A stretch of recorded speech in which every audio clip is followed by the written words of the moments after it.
You're listening to Parasearch UK Radio. News, views and reviews from the world of the paranormal from across the UK and beyond.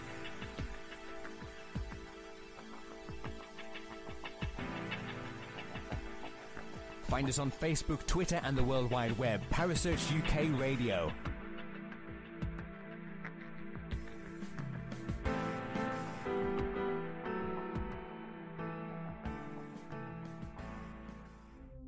The views and opinions expressed by presenters and guests are their own and do not necessarily reflect the official policy or position of Parasearch UK Radio or its affiliates and sponsors. Listener discretion is advised. It's Monday evening, and you're listening to Jo and Gemma on the Supernaturelle show.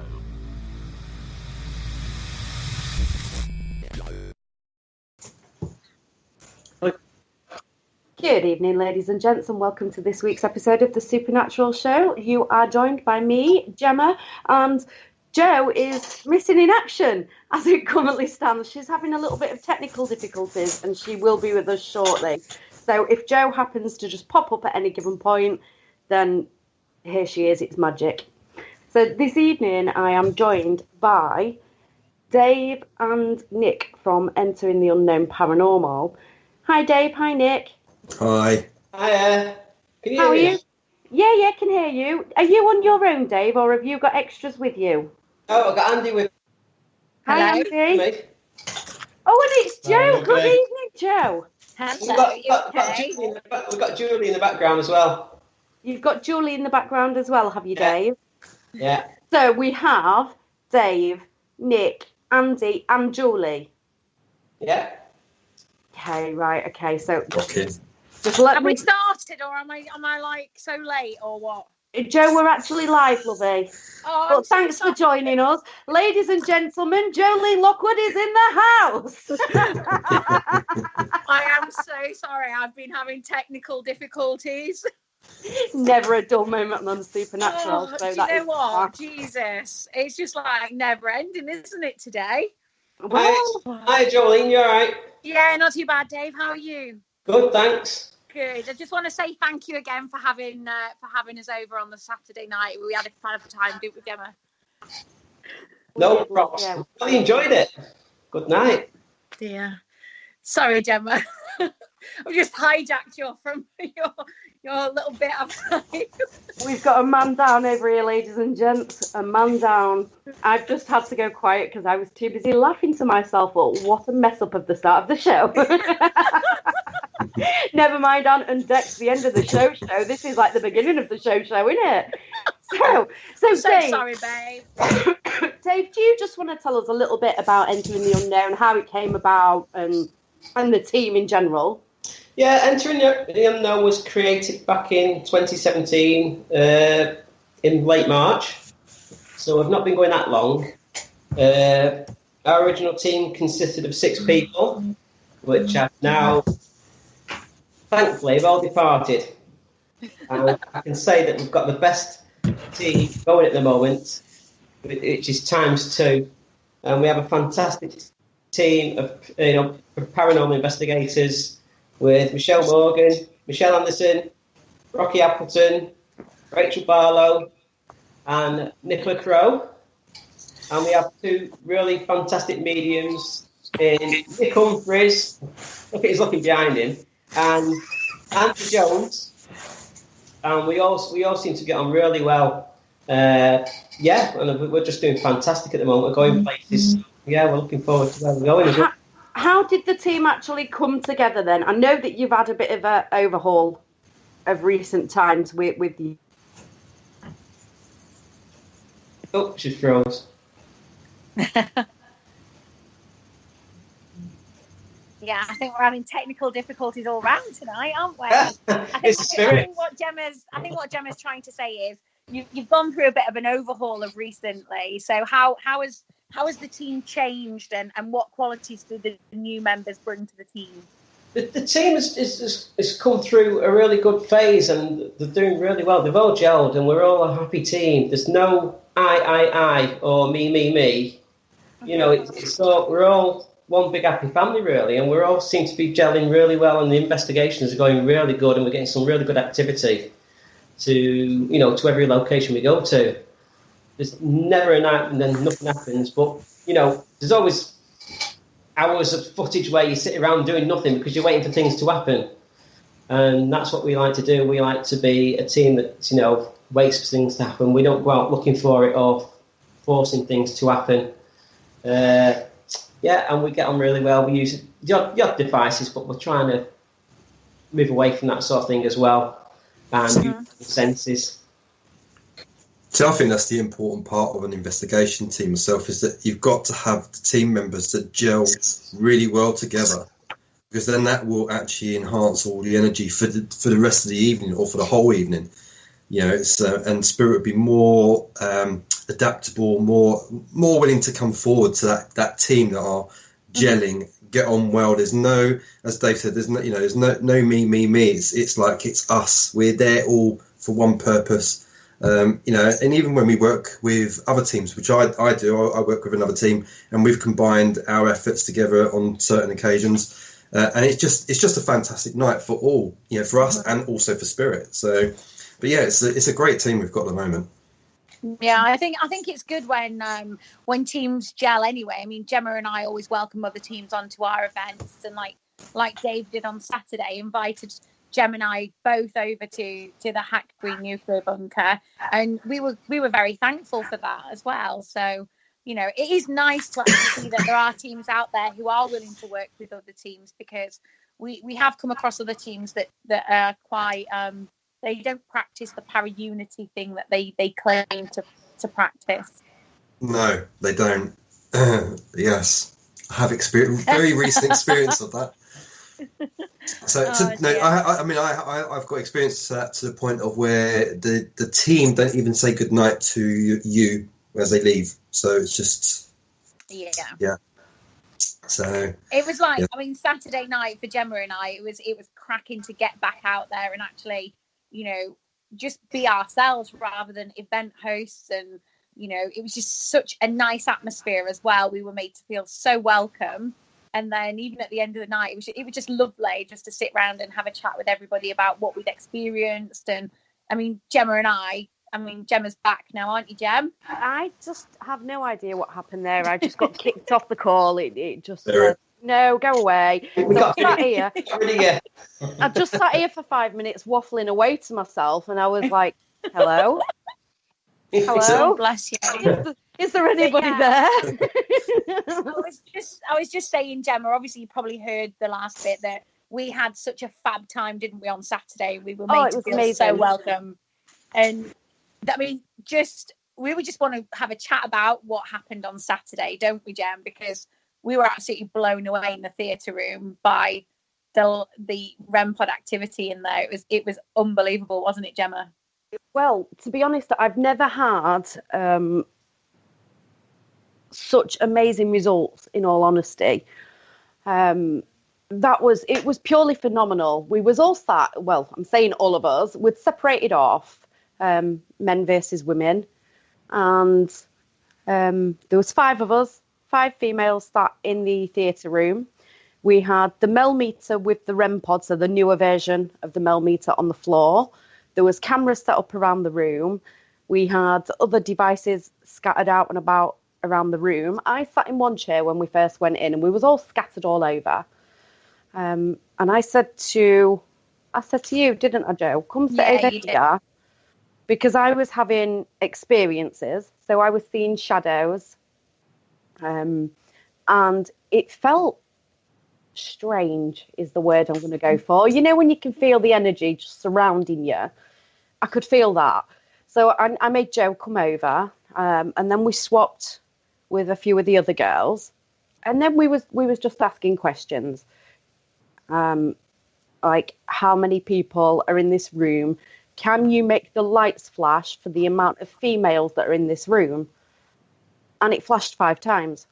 Wow. So at that point, we was like, could just be coincidence. Could it be that with all the electrical equipment in that theatre, there's a surge? So we went round with the equipment, baseline test it, nothing. Okay, so that's very random. So Michelle actually said, "Is my name? If my name's Michelle, make the lights flash." The lights flashed. So then Jo said, "Is my name Jo? If my name's Jo, make the lights flash." The lights flashed, and it was like, So then Jo pushed it that little bit further, and she said, The light. She said, "Is my actual name Jo? If my actual name's Jo, make the lights flash." It didn't flash. So she said, "Is my actual name Jolene? If it is, make the lights flash." The lights flashed. So then we went round the room, everybody saying the names, if this is true, make the lights flash. We swapped our names about, said a few lies, and it was just...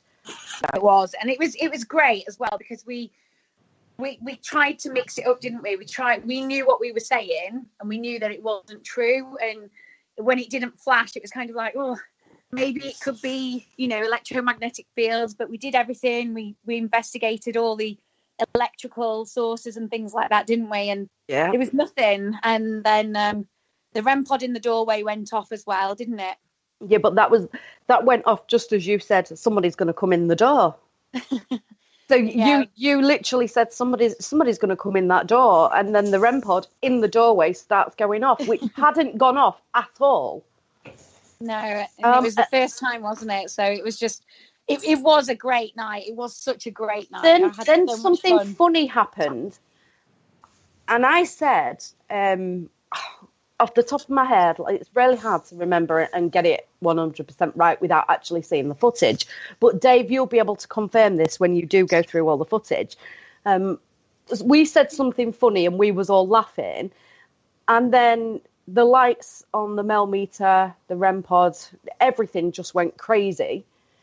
And then we heard what we thought was the boys upstairs clapping. Oh, yeah, round of applause, wasn't it? So I said, "Oh, even the boys are giving you a round of applause. Thank you very much." And then when we went for a coffee, Dave, we said to you guys, perfect timing, you guys started clapping just at the right time, and you was all like, "What are you on about?" None of us clapped. Yeah, that's right. Wow. Did you say that you were singing as well? Yes. Yeah, it was like old time movies, like singing. It was really strange, wasn't it? Because we were like, are they singing upstairs or are they playing music? Yeah, because we and somebody had their hair pulled as well, or touched. Yeah, yes. Rachel was having her hair played with, and because when we were in the radio room, because that's where we were for most of that night, when you were in the other part of the building, I asked out, I said, "Can one of the spirits pull one of the girls' hair or touch one of the girls' hair?" Rude much? Yeah. But yeah, it was fantastic, and it was such a great night. Really enjoyed it. I missed it. It was awesome. I missed it. Where was you, Nick? What happened to you? Where was you? Why did you abandon us? Because I was on an investigation at the Empire Theatre in Liverpool. Oh, very nice. Yeah, and it was a good night. It's a place that just kept on giving, and the best bit about it was that we actually had the manager of the building walking around with me, and the information that was coming through was all being confirmed there and then. So it was just an amazing night. So are you a psychic medium, Nick?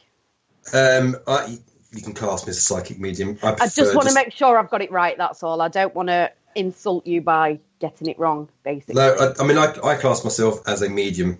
But yeah, obviously we all use the psychic side of it as well. So, but I see spirit like I see you. So yeah. But yeah, it's all fun. All fun. Love it.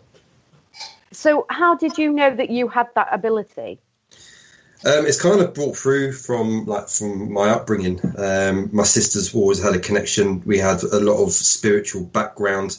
My sister was picked up when she was about 5 or 6. I saw spirit as a baby, and apparently I used to chat to a lot of things that are going on in the background.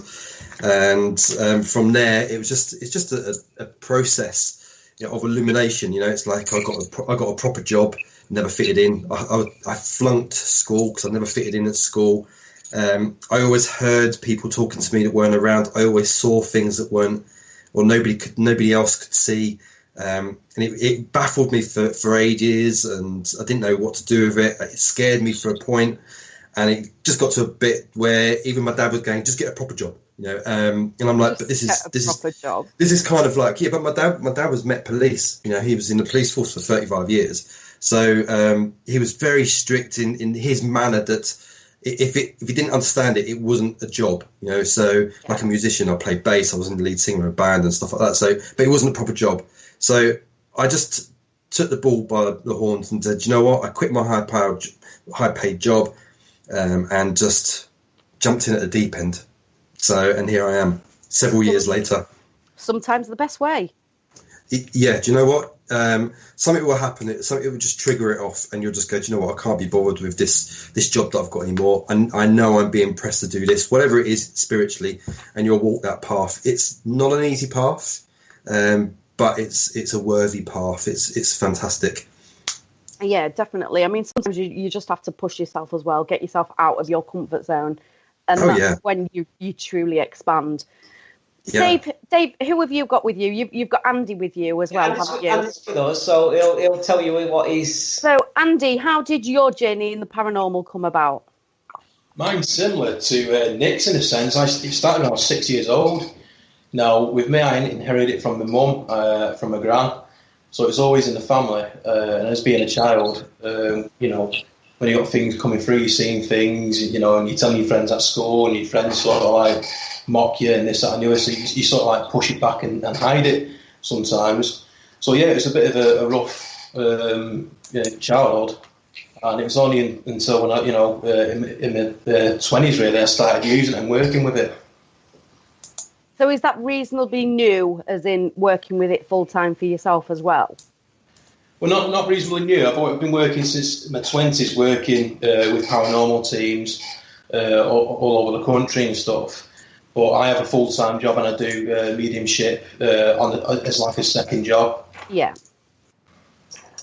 So how did you get in touch with your gift? Because obviously, well, I say obviously, it's not actually obvious, is it? But a lot of people are born with it, but as a child you're told that it's not actually real. Like, how many children will say, "There's a man in my bedroom"? Your parents will come up, they'll look under your bed, look in the cupboards and say, "There's nobody there," get sped. Well, that's in your head. That's the sort of thing. I'll say that when I see something. My father was in the military for a long time. Now, my mum saw things, and that's where I inherited it from. It was only when I was 6 that I actually started seeing things. But when I said to my parents that I was seeing things in my room, my dad was like, "Behave yourself, it's your imagination, this, that, and the other, go back to sleep." Whereas my mum would listen to me and let me tell her what I was seeing. But yeah, as a child, it was quite scary at some point. When you get you're in bed and you got spirit communicating with you in school, trying to do your work. It was quite scary at a point. But like I said, in my 20s, I decided to work and develop it by, listening more rather than push it away, which I think is one of the best things I've ever done. So how do you develop it? What do you do to enhance your already abilities? Well, with me, I just started listening more. I was always getting it, but I just wasn't listening. I was pushing it back. So I was listening to, speaking, helping if I could, if I was getting messages, if I could deliver that message, I'd deliver it. For me, as far as I'm concerned, as far as my concern is being a medium, my job is there to help at the end of the day. I see myself as like a phone to the other side. So as far as I'm concerned, I'm there to help. If someone needs that help, then I'm there for them. That's a really nice way to look at it, actually. Like you say, you're there to pass the messages on. Yeah. You're not there to dictate or... No.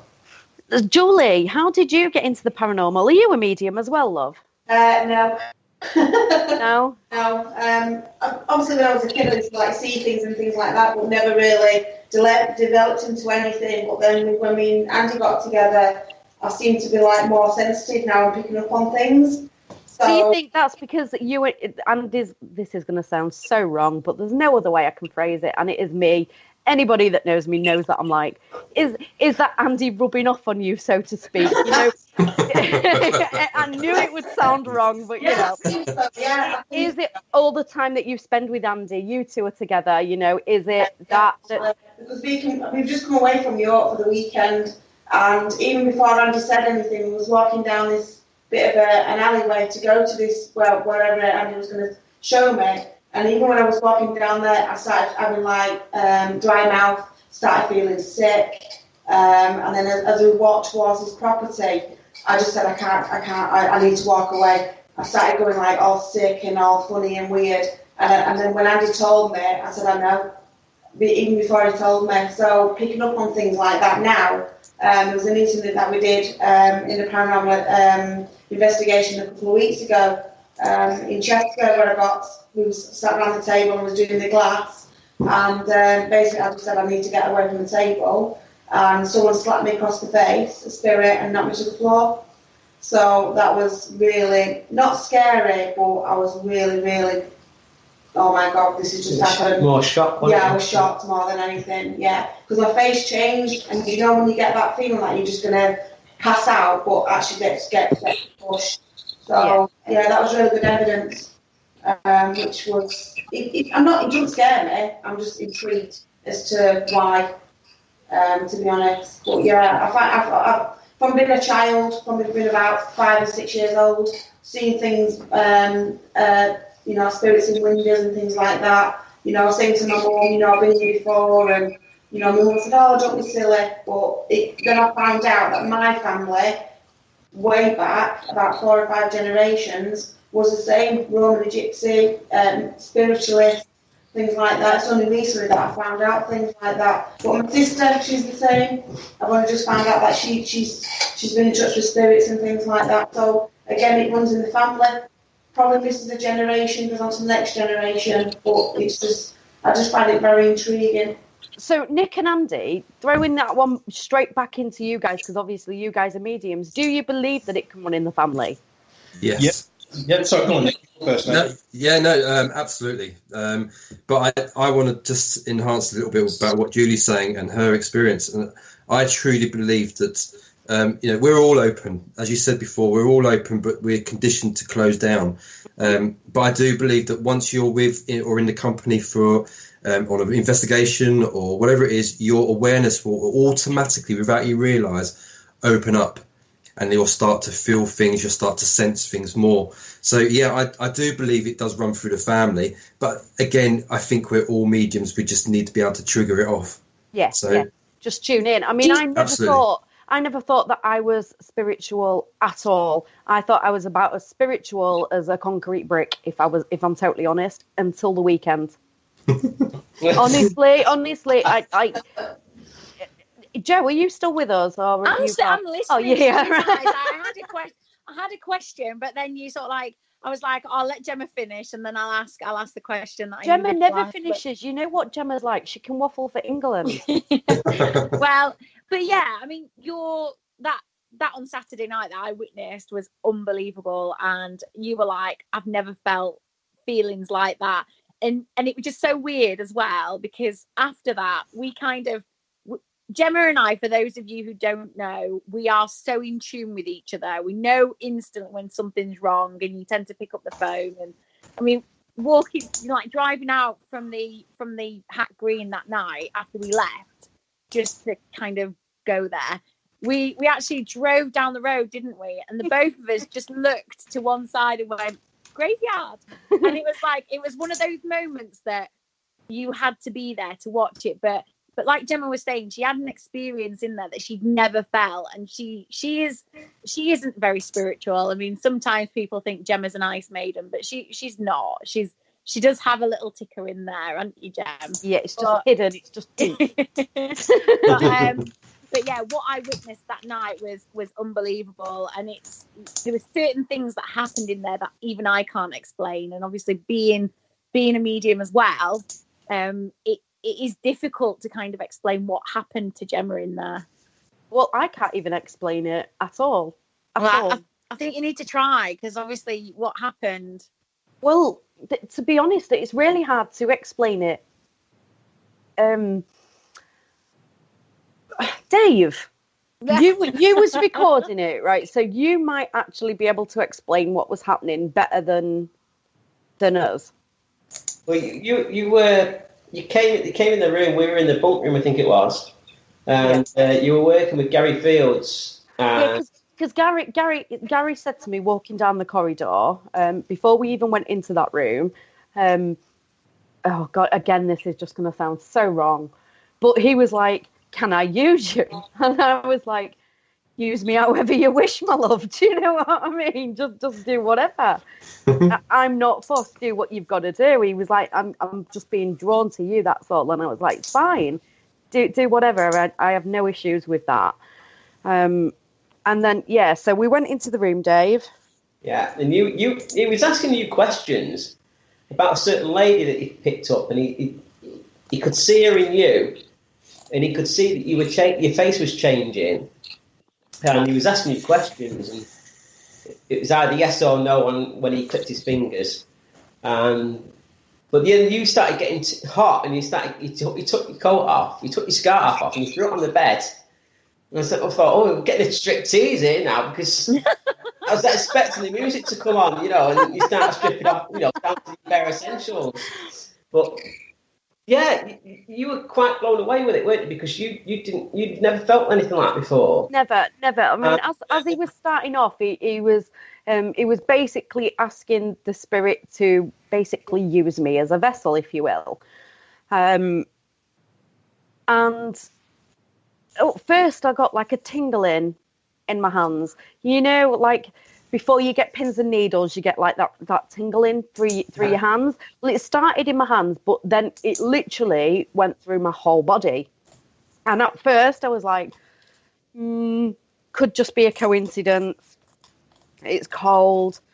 I'm stood still, not still enough to get pins and needles or for any of my body to go numb though. So I'm not quite sure where I stand on that. But Gemma, you're always nicking clothes off everybody on investigation. Always. Oh God, yeah. So it was weird to actually watch you stood there with just no coat on, and it was cold in that room. Just a thin top. I literally had a thin top on. Yeah, it was absolutely freezing everywhere in that building that night. I mean, it got to the point where a lot of people got hypothermia near enough because we were shaking that much. I was shaking as well at one point. It was that cold. And for you to take your coat off and just slat it on the bed and your scarf, and I was actually laughing at one point when I was filming you, because the way he took your coat off and your scarf and just threw it on the bed, like you were on fire. But then I felt like I was on fire. It was horrific. But once it's all finished and the spirit had gone, you put your coat back on straight away and your scarf said, "I'm freezing." So. And then Jolene was picking stuff up in the doorway as well when she came back. And that blew me away as well. So it was really the strangest experience I've ever had. I've never, ever, ever felt like that. Ever.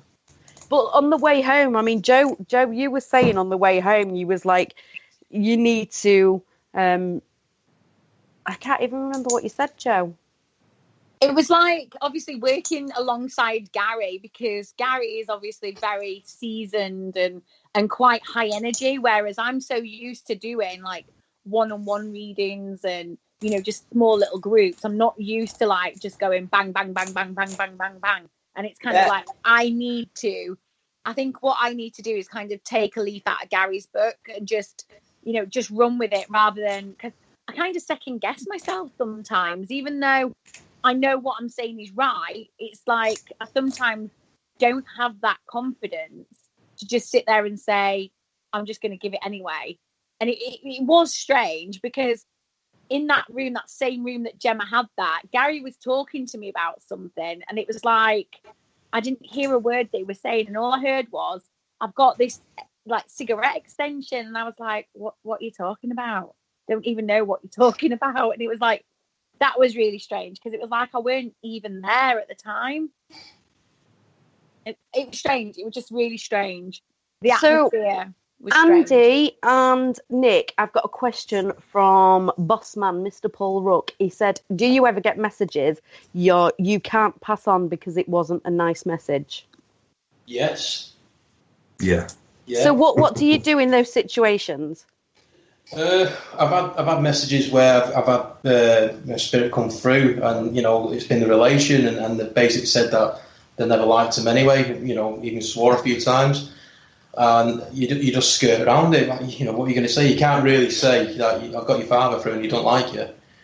So to be honest, I mean, that sounds just like my granddad, in all fairness. And if somebody said to me, your granddad's here, he said he couldn't stand you anyway, I'd be like, oh, I miss that old goat. I think that, especially, not that I'm telling any mediums what to do, but I think with situations like that, especially if they didn't like you, is that a case of knowing the family dynamics? I suppose it could be in a sense, yeah. But when you get some messages where it can be quite, I've had a few where they've been quite hurtful and quite nasty, where it's just, the people, when they come along to try and get messages, and I'm thinking, yeah, I'm there to deliver the message, but I'm not there to, break someone's people. heart. Yeah, that's it. So it's like, I know you need to, tread carefully, try and put the message across, but maybe word it a little bit differently. Nick? Yeah, I have. In fact, I've had it where I've had like a mum and dad come from spirit, and they hated each other whilst they were together. And the son or daughter who you're doing the reading for just completely understands the information and understands why they're being so rude to each other in spirit. But you kind of, as Andy said, I don't divert around it. I just don't offer it. If I really don't like hearing what I'm being told, I'll either try and water it down a little bit, or I'd suggest, do you understand that they'd be really, really rude or horrible or nasty way of speaking? If you do, then great, but I'm going to ask them to stand back a little bit. I think really you've got to decide at that moment, is it right or wrong to pass this on, or is that person going to be able to take it? So you've got to judge, and you've got to judge really well. But it depends on where you are. If it's a private booking, they've come to see you, I think really you can't hold back. You've got to offer whatever you've been told. If you're out having a drink with mates or having a meal, and someone comes up to you and says, I want to talk to that table over there, and I want to give them a piece of their mind, of course you're going to tell them to leave. Yeah. So, but yeah. Can I have my dinner first? But yeah, it does happen. Of course we're going to get nasty messages, but I think you've got to judge at the time how you're going to deal with it and what you're going to do with it, and if you should or shouldn't pass it over. So it's just the way, it's an everyday occurrence sometimes. How would you deal? How would you deal with people who are not very happy about what you do with you, like a partner or something? I'm just speaking from experience now, because my ex-husband didn't believe anything to do with it, and always used to kind of have a go at me for people crying when I'd given a message, especially when they'd asked for it, and just numerous times that I kind of suppressed what I had for a number of years due to pleasing somebody else. And I wish I'd never have done that now. But have you ever come across that before? Yeah, but you know what? We're not there to prove anything. We're there just to give the messages. Yeah. So even if they disapprove, if they've come to us, then obviously they're there because they want to hear something, but sometimes they don't want to hear what's going to be said. Yeah. But we're not there to prove anything. It's like a family member, isn't it? It's a loved one. It's a loved one who kind of doesn't approve of what you're doing, doesn't believe in it, and kind of tries to suppress those feelings. Tries to suppress that personality. It's basically changing somebody, isn't it? Yeah, absolutely. I mean, do you know what? I've even had people from the other side come forward that didn't believe anything about what we do when in their living lives, but they're coming forward going, "Holy hell! It is right. I can do this." Yeah. So again, you've got to judge it, and again, we're not there to prove anything per se. We're not prove, but to change people's minds or perspective. They've got to decide that for themselves. I mean, the problem that you've got, and especially for you mediums, like you have so many cold readers out there. Yeah. That it doesn't really help you genuine guys. No. So how do you all handle that? Andy, to you, mate. I love the pass it off. It's like, I'm not having that one. Pass it along. I think with some when you get people asking for readings and stuff like that, I'm always careful with what I do, and I will say to people, like, you got to be careful who you go to. Always make sure if you're going to look for a medium, look for the reviews and such, because I do warn people. There's a lot of people out there, charlatans, and they're experts in reading body language. Mm-hmm. And they'll give you a read. I could sit here now and give you a read. Well, I can't right now because I can't actually see you. But if I was able to see you, I would be able to give you a reading, and I could quite confidently say that I would be 90% right with what I was telling you. But yeah, I'm no medium. That's it. If you know how to read body language, you've got to be careful. And there's people who've been caught out in the past where, when they book in for a reading, they'll want your first name, your surname, this, that, and the other, and then they'll look you up, find as much information as they can before you turn up. So it's like when I get contacted for any readings or anything like that, I don't ask for any information of the person who wants the reading, and I always make sure that I deliver something that they can recognise. Yeah. Well, I've had a couple of readings over the years. And I'm thinking more people that I don't actually know. And when I've booked it, I've not contacted them through Messenger or Facebook or anything like that. I've rang them with my number withheld and given them a completely made up name and gone for the reading. And a few times I've not been able to take anything that they're offering me. But maybe the person whose name I was using might have. But I personally couldn't. But I have come across people that have been absolutely spot on. The first time I met Jo, well, I'd not even met her, actually. We'd only spoke over the phone. We'd not even spoken before that night, though. No, that was our first time ever speaking. And Jo was giving me information about people that I used to look after that lived in my care home. Right. But yet, she would not be able to get that information from anywhere because data protection, there's no way that I could put anything like that on any of my Facebook statuses. But she was giving me names, room numbers, and the little things that I used to do for people that was specifically for them. Well, it's like that when me and Julie first met, and we were sat there, we was watching a film, we was having a glass of wine.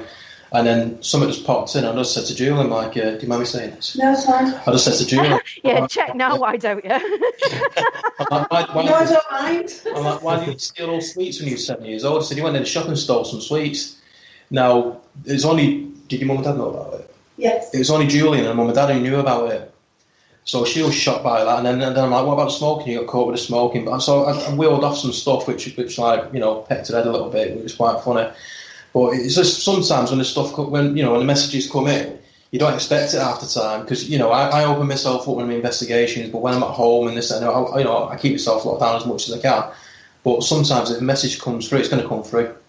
Yeah, it does, and sometimes you cannot stop it, can you? I mean, I did a reading for a girl who was recommended me by a friend of mine, and this girl messaged me via Facebook, but her Facebook was absolutely locked down. You couldn't see anything. There was nothing on there.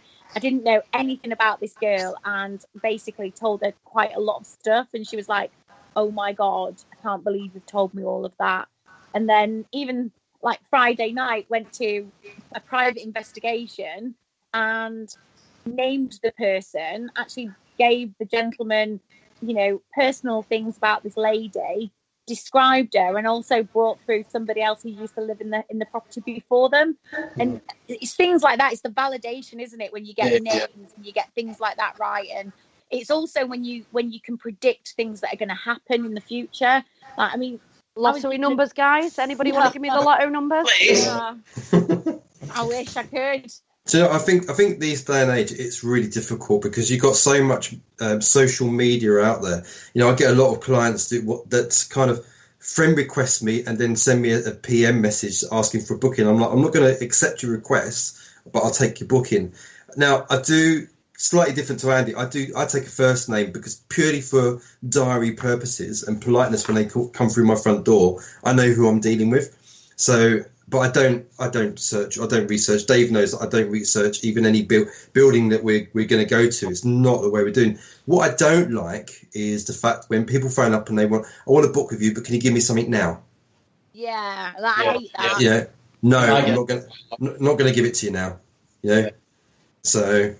I think it's like Argos Collection then. I think so. I tell you what I've found as well recently is that when you've done a reading for somebody and you've kind of done it through the goodness of your heart, and then they go and tell somebody else, and it's like, can you do a reading for my friend? And they all expect it.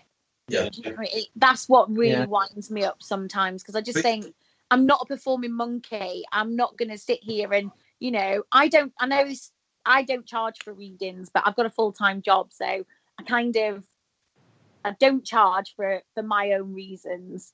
But you know, there are people out there who do charge and they earn, you know, decent money from it. But it's when people expect things, and it's just like, you know, I'm sorry, but no, I've had to start saying no now. But I get a lot of people that test me, you know, when they phone up and they book in, it's going to be a joint reading, you know, we're friends and we know the person that we want to get in contact with. That's great.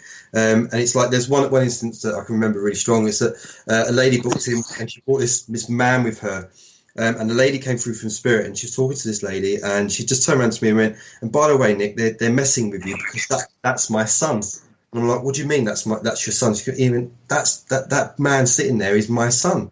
So I was like, right. So I said to these people, I said, so you're trying to fool me a little bit by telling me that you're her friend, but actually you're your brother and sister, and this is your mum that I'm talking to. They're like, yeah, we just wanted to make sure that you were for real. So it's like, okay, but you know, I never lie.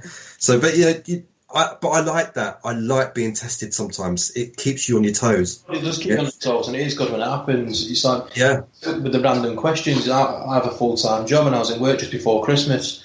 And one of the staff came up to me. She's like, Andy, and what? She goes, where's my Christmas money gone? I said, what do you mean? And she's like, I left it under the microwave. It's gone missing. Where is it? I'm like, right, okay. She goes, can you try and find out where it's gone for me? So I'm thinking, right, all right. But then, you know, when I looked, you know, connected and that, and it was a bit of bad news. I'm like, has your husband got a blue jacket? She went, yeah, he has. I said, right, okay. So check his left pocket. So she went home, checked his left pocket, and in his left pocket was bookie slips for the same amount of money what was under the microwave. I remember going to watch Sally Morgan down in Chesterfield, and it was really strange. Sorry. I didn't know you could swear on this show. Guys, be diplomatic. But yeah, what we usually do is we call these sort of people those who shall not be named. Oh well, I went to see somebody who shall not be named, but she's already been named anyway. And she pulled out a picture from this like rotating rostrum thing, and I went with one of my best friends, Becky, and Becky's into this, but she's like, oh, I don't want to go on a ghost hunt. I don't want to do this. It scares me and what have you. And then we went and she pulled out this picture and she started to read the messages on the back. And I just said to Becky, I went, oh, this is for the girls next to us here. And she was like, what? I was like, yeah, his name's Martin. And I said, he's telling me he's got stomach cancer. And she was like, oh my God. Then 2 minutes after she said that, and I was just like, oh my God. And Becky looked at me and she was like, I think you should be up there, Joe. So, but then the women, because I obviously got his name and everything else, and she just described certain incidents that had happened. But there was one prominent incident that I said to him, and it was right. It was exactly right. And they were like, oh my God, we can't believe that you've just come out with all of that. And, you know, that'll always stick in my head, that, because there was this auditorium was quite busy. And I mean, I've been to see those who shall not be named quite a few times, and was quite disappointed when there was only like 10 people who got messages out of, you know, audiences of about 300. And just so happened that night I managed to pick up on this gentleman who was for the ladies at the side of me. Yeah. It's a difficult one. I mean, I years ago I was invited to do a show with another medium, and all she could think about was filling the seats and the money that we were going to earn. And I was like, but what about how are we going to reach that many people with a message? It's not possible. And I actually walked away from that deal because it just wasn't me. It's not what I do. So I think you got to have a balance. I mean, this is my full-time job, so yes, I charge for a fee for a reading, but I also in turn balance it out by giving charity as well. So I'll do shows for charity, or I'll give to charity. So you've got to balance it out. You can't let it being overruling power. So well. Do you know what? I mean, I don't know how you do it. It must be so draining for all of you, having your energy zapped throughout the day, all day, every day. Out of love. Well, it would have to be out of something, definitely. Don't forget these paranormal investigators, because they get a lot of draining as well when they're on investigations. Dave, no, love, no. We don't get drained at all because we refill on coffee. We're absolutely fine. I am a seasoned paranormal investigator, so no, definitely not, love. But going back to you, Dave, where do you see entering the unknown going? What is your dreams for entering the unknown? Oh, well, at the moment we're going places. At the moment, we are got two new co-founders coming in that I can't mention tonight. Well, no, that's not fair. Right, you've mentioned it now because you've mentioned it. You have to complete it. I see who they are. Not even the team know yet. Only I know. Rude. So we are going places, and we're hopefully going to be one of the best teams in around this area, because we are progressing brilliant. Really good. Every time we go out, we're getting stuff that happens, and it's not fake. There's nothing there. There's no playing up to the camera or anything like that. There's no screaming. There's no running about. We're just normal people off the street that love doing what we do. No bungee cords. No bungee cords. I have no idea what you're referencing there at all. We do a lot of debunking as we go through every investigation we do.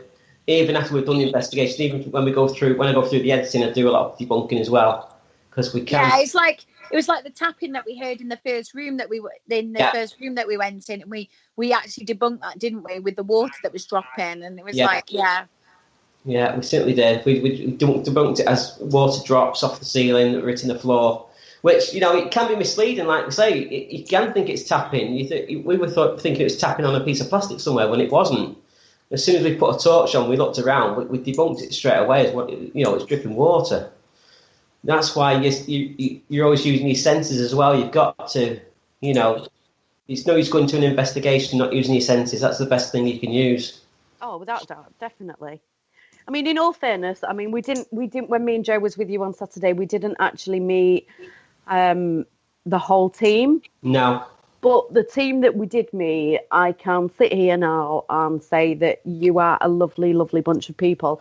I mean, bearing in mind, yes, I've spoken to you countless times on Facebook. Like the world of the paranormal field isn't that big. We have all pretty much either heard of each other or spoken to each other on Facebook or know somebody that knows somebody.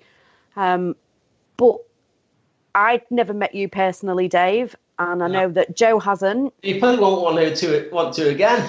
Well, I wasn't going to say that when we're live on radio, in all fairness. No, I'm only joking. But we'd never met you in person, and you invited us along to this event, which was phenomenal in the first place, because you don't have to. We was very thankful that you did, but you invited us along, and then, as Jo said earlier, from the minute we walked in, we was made to feel really welcome. Yeah. Now, I've paid as a guest to go on events and not been made to feel that welcome.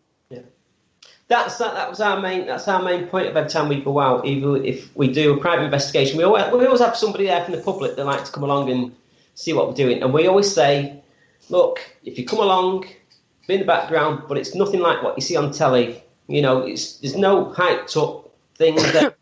There's no running about. There's no knocking, banging, and screaming and things like that. Activity doesn't go on, every 5 minutes. You can be sat there for hours and nothing happen.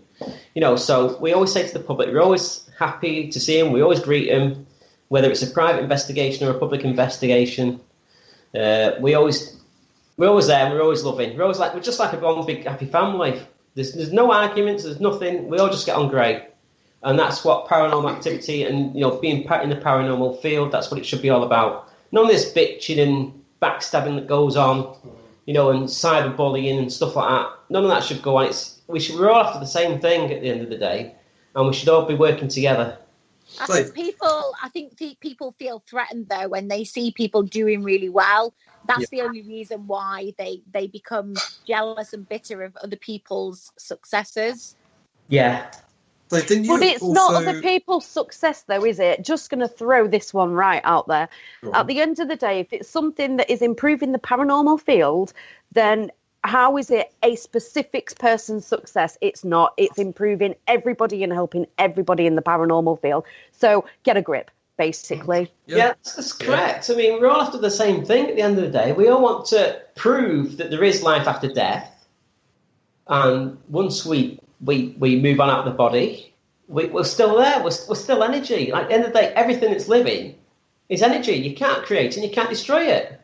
Exactly. So at the end of the day, we're all trying to prove that, yes, this does go on after we die. We do move on into energy, and there is spirits around us 24/7. It's something even these guys can tell you, because these guys are mediums. They tell you that they can tell you. They don't lie. All silence. Yeah. Well, I was just waiting for you to tell me. In all fairness. Well, every day, like me and Andy, we link to people's loved ones. So, how can it be not then proven that we don't exist? There's people like me and Andy that talk to them every day. We're passing messages on that, and information, evidence that we would not know.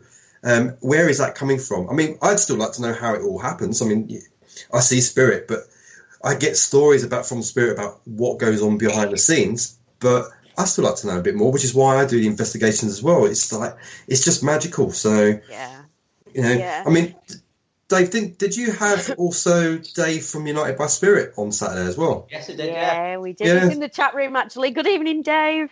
Yeah, so, this is how adaptable we all are. It's just a great family. I mean, in all fairness, though, you did invite the right people, because we are awesome to work with. So, Well, one of you strips off, so that's a plus. No, don't happen often. Don't expect that again, I tell you. We're just waiting for the invite back now. You just what, sorry? We're just waiting for the invite back now. Well, do you know what? You'll struggle, because we've got nothing booked at all for this next year at the minute, because we've got a few things in the pipeline at the minute, so we can't commit, which is unfortunate. It is really, isn't it? But although in all fairness, the boss man, Paul Rook, he's in the chat room, and just for everybody listening and everybody that has seen the chat room, Mr. Paul Rook will be getting a slap. In the chat room, he's put videos of Gemma stripping is available from their shop, $12.99. Yeah. How rude. Yeah, exactly. I'll put it to you and I've got it. I'll use it to it as well. It'll be the latest Twitter trending, won't it, Gemma? Yeah, well. But in all fairness, though, although me and Joe haven't got any booked, the boss man, Mr. Paul Rook, has booked me to help his team on a few investigations. And I am on the lookout for booking as well. So I will still be out there. We just can't commit to doing any of our own at the minute, can we, Joe? Not yet. No, not until we know exactly what's happening. I'm sure we'll invite you again. I think we'll be down in your neck of the woods soon. Yeah, but which one? Which neck of our woods? Because we're 80 miles apart, me and Joe. Oh, well, we'll just toss a coin and see which way we go. So what have you got coming up, Dave? What's next for Entering the Unknown? We've got... Nick will tell you one, because we've got one in Wales. Yeah. Go on, Dave, carry on. Go on, Nick, it's your show.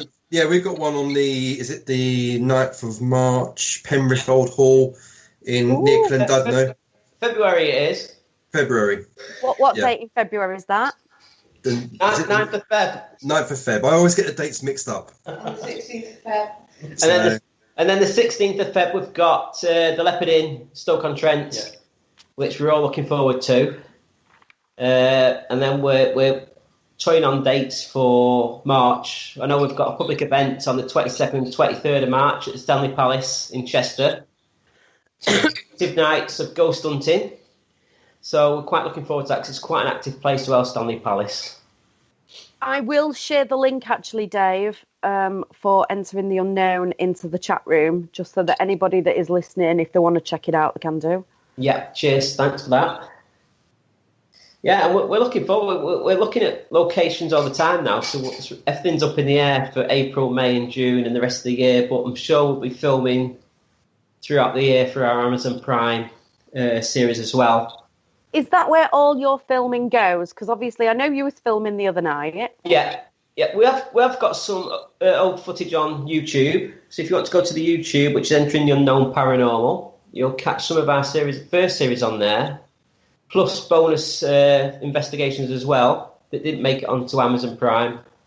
And I'm just editing now the second series for Amazon Prime. That'll be coming out later this year. So check it out, guys, and put your reviews in. Do we have to give you a review as well? Yeah. Oh, yeah, definitely.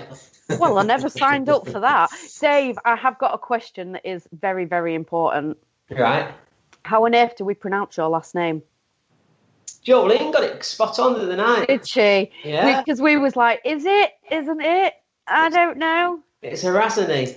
Right, okay. We was debating, so we was like, well, I said to Jo, I said, it's simple. I said, I'll just ask. She went, you can't do that. I said, Jolene. Jolene got it right.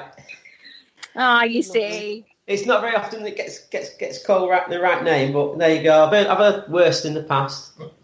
Well, what is the worst you've had? We've only got a couple of minutes left, so... I can't mention that on air. As long as you're not dropping the C-bombs or the S-bombs, we're all right. No, I can't mention what I've been called in the past. Quite a lot of things, but not my surname. I think we've all been there, in all fairness. Yeah. I've still got a few knives in my back, but there you go. Yeah, but do you know what? Those knives in your back, they're just you can pull them out easily. Ignore them. That's right. I just pull them out and throw them back. I mean, what I say, what do you do? What do all of you do with the drama that is in the paranormal world? Because we get it all the time, don't we, Jo? I mean, after the GMB, I got some horrific messages through on my Twitter. Right. Or the best one that I had, actually, that really made me chuckle is that I'm fat, ugly, and shouldn't be allowed on TV. And I was like, what's that got to do with me being a female paranormal investigator? Oh, That's so stupid. I've been called fake. I've been called a money grabber. Well, that'd be great if we actually made any money out of it, in all fairness. Wouldn't it? I've been called all that, even when we put stuff in the local paper. On links for the local newspaper, we've been called money grabbers, and you're taking the PISS out of people that have died, that you're making money out of people that are dead, and this, that, and the other. And you just have to have a stiff backbone and shake it off, sort of thing. Do you ever fight back though? Because I didn't fight back, and I don't necessarily fight back. I tend to think, do you know what? Think what you want. I'm not actually bothered. I've got to tell you this now, but when I first started in the paranormal world, people were giving me stick, I was giving them back. But now I just laugh it off and leave it. It's not worth arguing with people. The greatest weapon is just to walk away from them because they don't know how to deal with it. Yeah, ignorance. Well, I tend to say thank you. Yeah. Thank you. It's really kind stupid, of you. Yeah, small-minded people. Take the time. Yeah. Small-minded. It's... And they're jealous. So yeah, what is there to be jealous of? I mean, I'm not being funny, but Gemma, didn't I? It's like I've just said to you. People don't like to see other people being successful. So that's how it is, isn't it? And like I've said to you, we've said this quite recently. I've read a book on how not to give a bit about like crap. So if it doesn't bring you happiness and it doesn't bring you joy, then it ain't worth giving an absolute rat's backside for it, is it really? Oh, she meant that, peeps. I mean, at the end of the day, we're doing something we love doing. You know, And that's exactly it. Otherwise, we won't be doing it. Yeah, So exactly. Why should people put other people down for what they're doing? After all these years of stomping around freezing cold, dark locations in the middle of the night, sometimes by myself as well, because that's not unheard of for me to go wandering around the woods in the middle of the night on my own. You know, I've been doing this for 16 years now. You know, if people want to slate me for it, then feel free. But at the end of the day, I don't do it because I want to be famous. I don't do it to make money. I do it because it fascinates me. Yeah. It is a massive, massive interest. It's a minefield. It sends you down so many different rabbit holes. It's unreal. It improves you as a person, your knowledge, and the passion is still there after all these years. So that's why I do it. Plus, you meet so many good new friends as well. Well, yeah, you see, this is it. Yeah. You're always meeting new friends, no matter what. Yeah, well, I've met some of my best friends through paranormal investigating, so yeah, it's a win-win. Got a lot to be thankful for, haven't we? To be honest, That's when you meet like-minded people and you all get on together. I mean, this past year I've met 2 new friends, which is Nick and Andy. Yeah. Oh, I thought he was going to say us then, Joe. Oh, and you care as well. Oh, no, it's all right. We've been relegated. It's all right. Don't you worry, Dave. Talk to us ladies of the night. Oh, bless you. No, seriously. Guys, we are right out of time. It's already gone 10 o'clock, but I could waffle for hours. Thank you so much for joining us tonight. It's been a pleasure. Nice pleasure. Yeah, thank you. I think we'll have to revisit later on in the year. Sure, yeah, great. We'll have to get back on the radio and talk to you again. Yeah, definitely. And for everybody listening at home, thank you so much for listening tonight. Thank you for being active in the chat room. If you miss any shows throughout the week, you can always catch it on YouTube. Don't forget to click like, share and subscribe. So from myself, good night. Jolene? Good night, guys. Everybody in the chat room. Good night. Guys. See you. Night. Bye. Thank you for listening. Don't forget to join us for more shows throughout the week. Find us on Facebook, Twitter, and the World Wide Web to keep up to date with all the shows right here on Parasearch Radio.